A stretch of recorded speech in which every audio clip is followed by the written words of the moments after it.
Sembla mentida que siguis manresà. Què és això de malgastar tanta aigua? No haguessis sobreviscut tu sense la sèquia. Ho sento, àvia, però què has dit? La què? Va, eixuga't que t'explicaré la història. Resulta que fa molts anys, en el segle XIV, Manresa era una ciutat rica.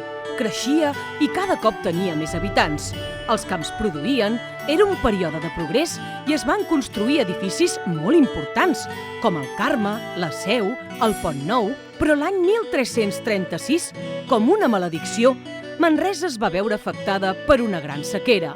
Els rius van quedar secs i les fonts eixutes. No quedava aigua a la ciutat i la gent va començar a marxar. Estem aquí reunits per tal de portar noves idees i poder així solucionar el problema de l'aigua. Necessitem propostes. Els consellers van estar dient propostes i discutint-les llarga estona, fins que un conseller va tenir una bona idea. Ja està.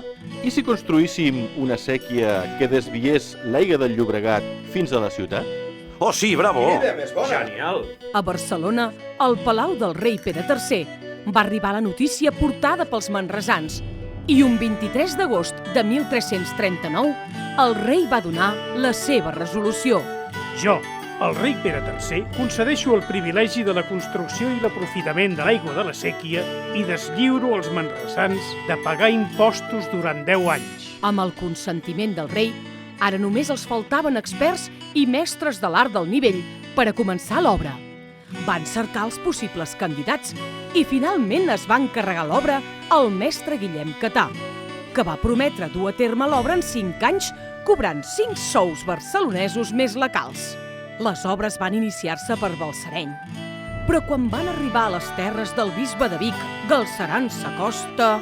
Què s'han pensat aquests manresans? Passar per les meves terres? Les terres del bisbe Galceran s'acosta? Ni pensar-ho! Prohibeixo que segueixin les obres en el meu territori. Però desobeint el bisbe, els manresans van continuar les obres i, com a conseqüència, l'any 1340, el bisbe va excomunicar la ciutat de Manresa. Jo, bisbe de Vic, per la gràcia de Déu, prohibeixo als manresans anar a missa, resar, fer la comunió.